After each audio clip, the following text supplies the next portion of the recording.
Hey, Boo Bears. This is Bits of Banter with Antoinette, and today we are going to talk about the Netflix show Unknown Number, which this documentary was wild. Was literally wild. Make sure that you subscribe if you like content like this, because we're on a road to 1K. Yay! And you don't want to miss any of the bits of banner from me. Okay, let's get into it. Okay, Unknown Number, this true crime doc on Netflix, honestly, like set me reeling. I could not believe like what we end up finding out. Um, and spoilers start now.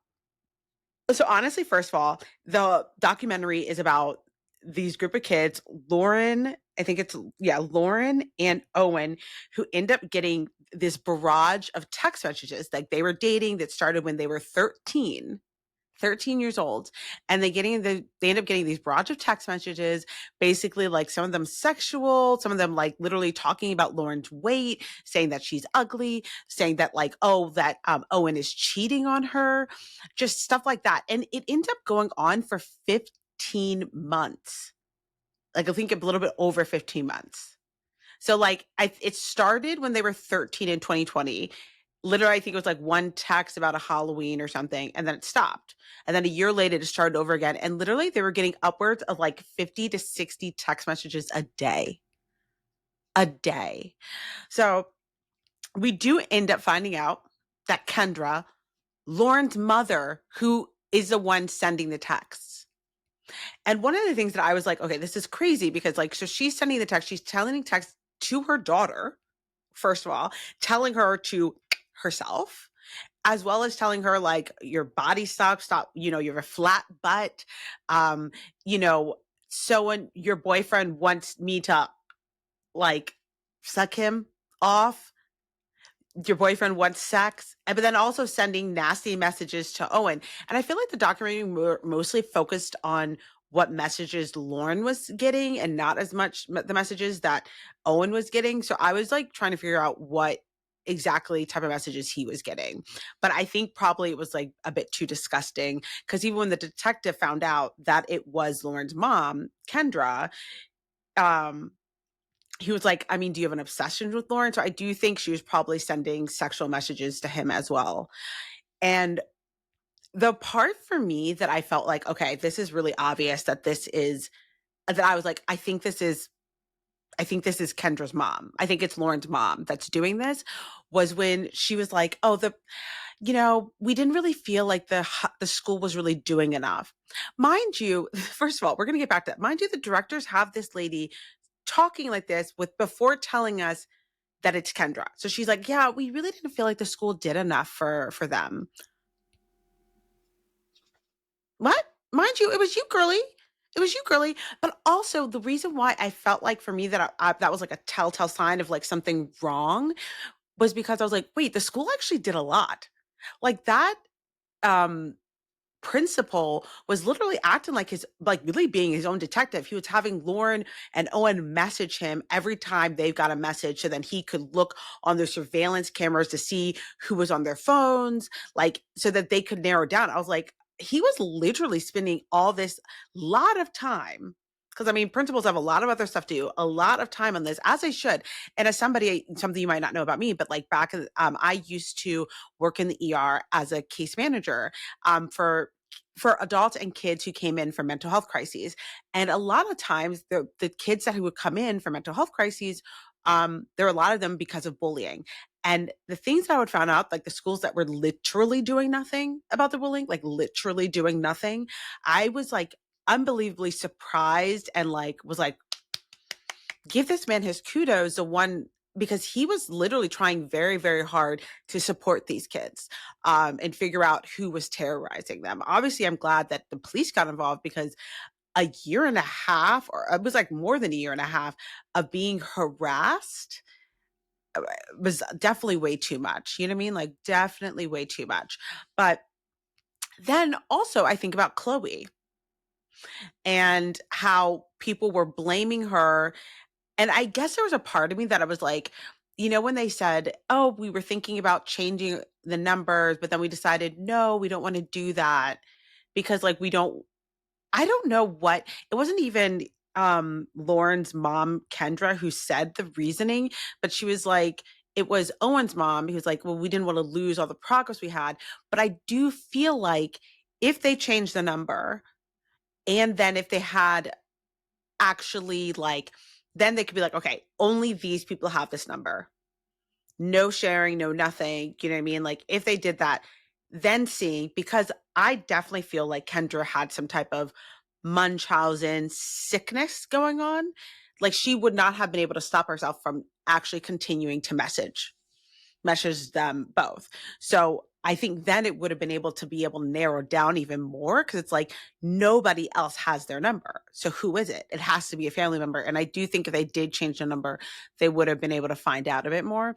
But also the fact that like they were thinking it was Chloe just because she was in Florida, even though this person was using one of those like messaging apps where you can use text from a different number, you can pick any area code. It was like almost too obvious that it was like Chloe's also like the area code doesn't change just because Chloe's in Florida. You know what I mean? It just was weird. I just felt like that whole part where they were like so hard on Chloe, even though it was like I feel like it was pretty obvious that she wasn't doing that.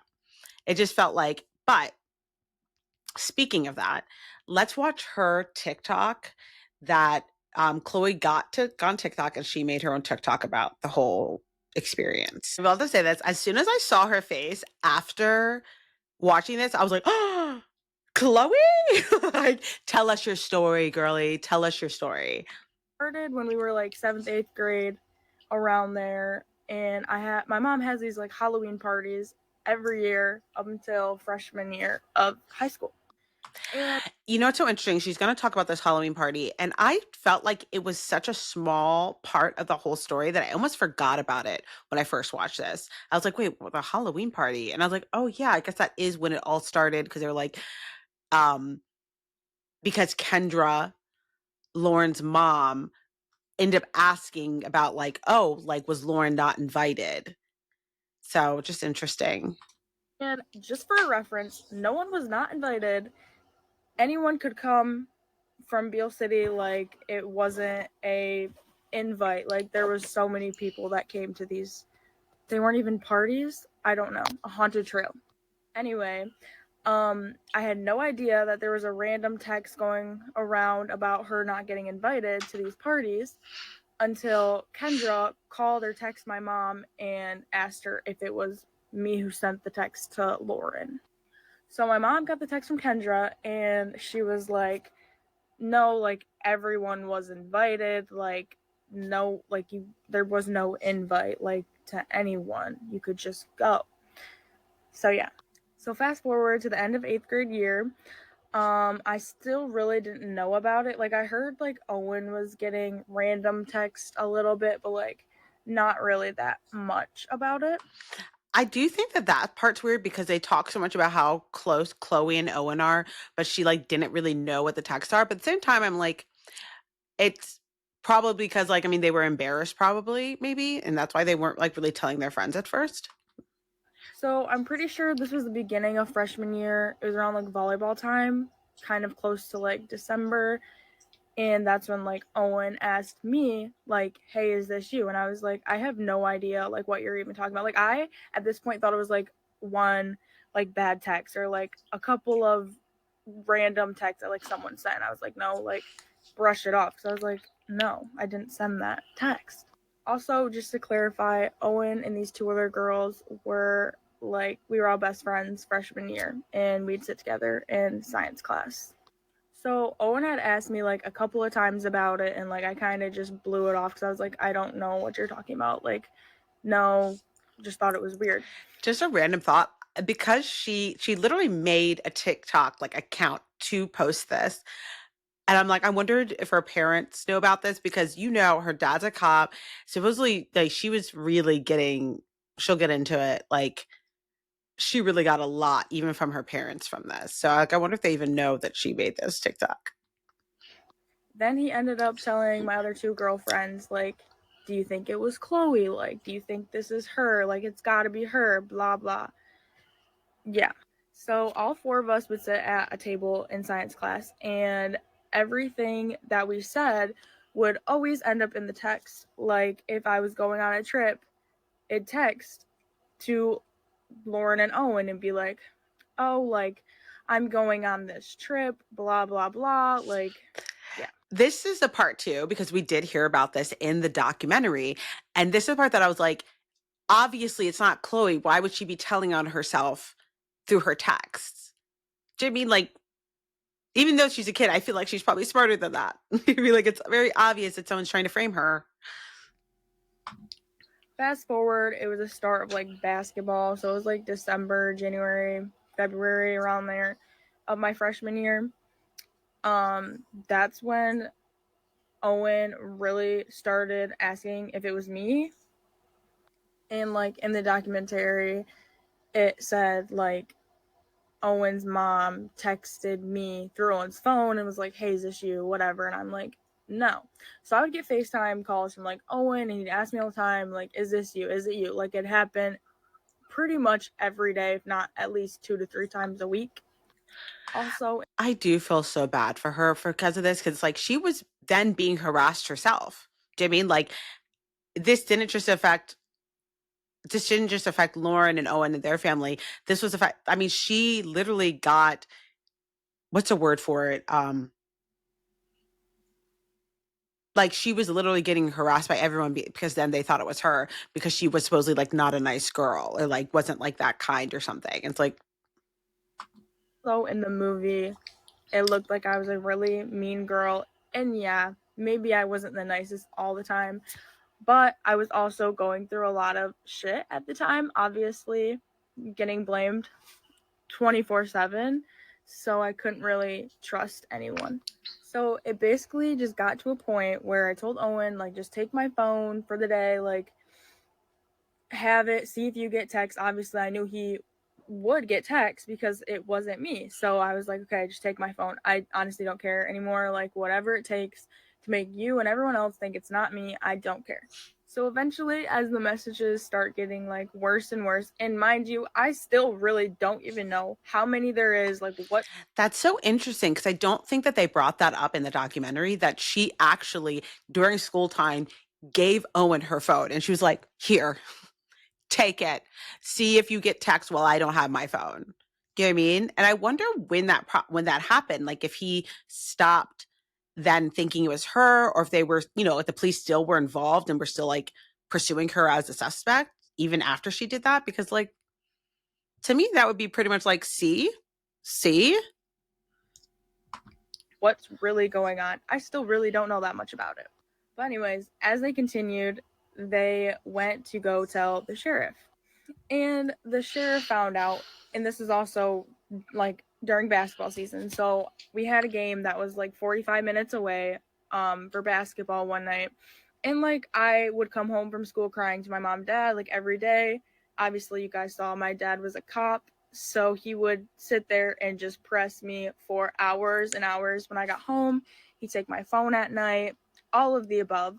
But at the basketball game, after. Oh my God, I feel so bad for her.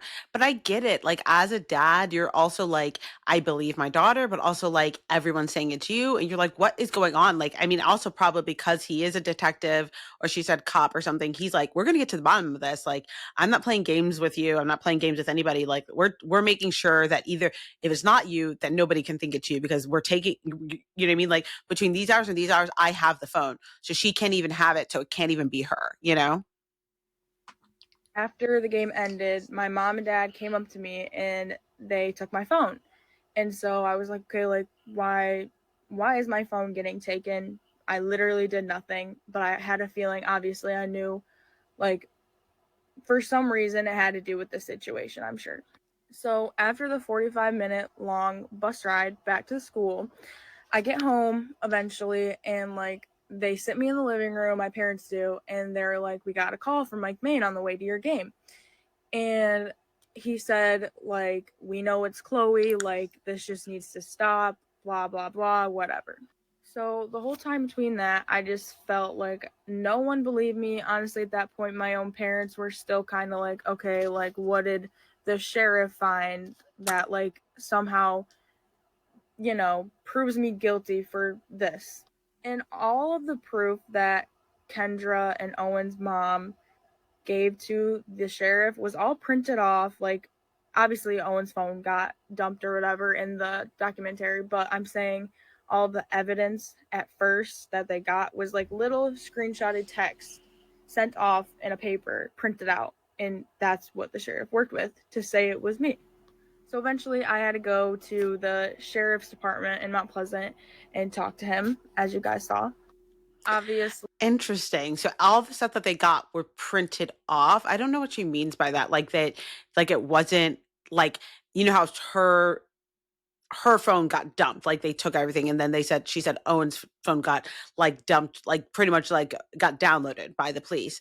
So does she mean that they just like printed out all the evidence or something? Or like that the stuff from Kendra and Lauren, they wouldn't allow their phones to be dumped or something, which would be interesting. like I wasn't that nervous talking to a cop because my dad is a police officer, but at the same time, like I was almost in tears because I was just so frustrated that no one believed me, and now I was getting accused by a police officer that I was doing this. And yeah. So I gave him my phone just like face value, and he looked through and he was like, "Yeah, like I see nothing, whatever." Like basically saying, "Oh yeah, like you're fine. It's not you." So a couple weeks later, the texts are still happening and nothing's really like progressing ever. So eventually, my dad's like, "Well, what do you want to do to like prove you're not guilty?" And I was literally a 14-year-old girl, 13 when it happened, 14 years old, 15 maybe when all of this really started happening. But anyways, my dad was telling me all these like what I should do, like if I should dump my phone, if I should do this. And so I was like, I honestly don't care, like take all my stuff, do whatever. I Wow. Like, and for a kid to be like, take my phone, take everything, like she must be fed up because like that's the way that kids communicate. That's the way that everyone communicates. And to like take a child's phone away is a big deal. Is a big deal. And for her to be like, take it, take everything. It's like she obviously was like really fed up. Like she was just like, I'm done. I'm done. I don't care.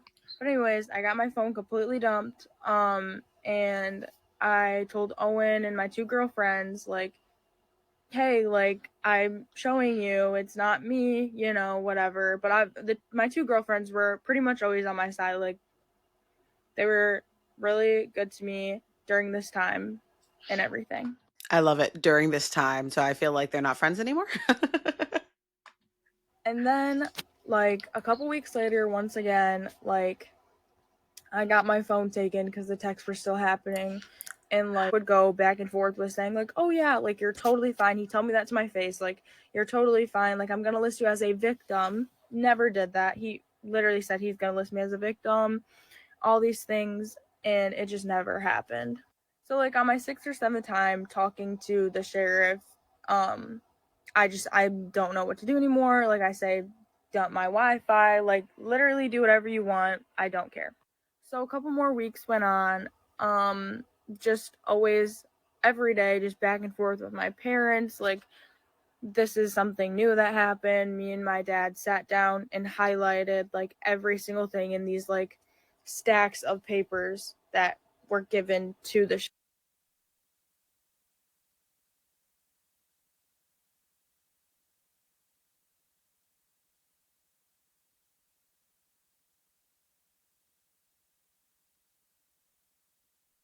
sheriff. We would sit down and highlight like where was I?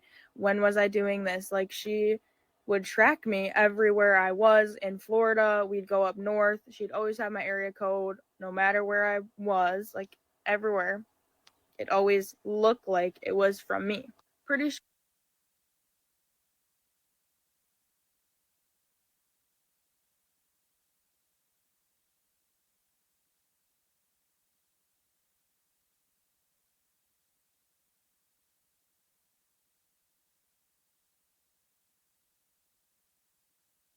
pretty shortly after that, actually not really shortly, it was like a year and a half, as you saw in the documentary, of me just being accused really, really badly, in and out of the sheriff's office. dumping my phone, getting screamed at by my parents, having my friends ask me like a couple times every couple weeks, whatever, like, is this you? Are you doing this? And it just like did not feel very great. But anyways, Kendra confessed. I think that's a little bit sketchy. I spoke in court. I don't really have that much time left. I understand. I wonder why she thinks that's sketchy that Kendra confessed. Does she think it's Lauren or something? Or like, I wonder what she means by like that's sketchy. In this video, so I'm kind of summing up quick. If you want part two, I'll give you part two. But here is what I said in court when I went. She said, it took a lot of me to come up here and say what I have to say, but I think it's time to stand up for not only myself, but everyone else who Kendra impacted over this. This year I what one normal year of my high school experience. I've never had real high school experience due to Kendra's action and the impact it took on me and my friends. I had to go through my first 2 years of high school learning to trust the right people and always watching who my real friends were, because they did not only impact me, but impacted the way people would see me as a person. When I was getting blamed for this disgusting act, I would hear from other friends and people that this person thought I was doing it, or these other people thought I was doing it. And every time I would reach out to those people and say, hey, this isn't me doing it, it seemed like time after time I had to keep repeating those words for the first 2 years of my high school experience. Those 2 years taught me how to become a better person, choose the right people I want to be around, and always find out the truth before you blame someone. My third year was my year of ups and downs. I was happy that I wouldn't have to see or hear of Kendra for a year, and a big relief when everyone found out who it really was. On the other hand, everything started to really sink in. I felt a lot quieter. I wasn't the same person I was. I was hard to trust people, and I never wanted to put myself out there. Finally, for my last year, I want to have a normal high school experience. I want to go games, events, graduation, and I'll have to get reminded every time what she did to me, my friends, and all of Beale City. We were just 12 when it started, and this disgusting act from her will forever be a touchy subject for all of us. She ruined a big part of my childhood and made me grow up and mature a lot faster than I should have. I didn't want to have to look over my shoulder worrying about her on her phone, staring at me or my friends, or the thought of her wanting to mentally, physically hurt us. If she's willing to do this to her own daughter and tear down innocent kids, I'm scared of what she's capable of doing. If I have to see her at the school or in public, all of my feelings, thoughts, and watching my back will all happen again. She doesn't deserve to ruin another year of for any of us. Oh my God, what a poor girl.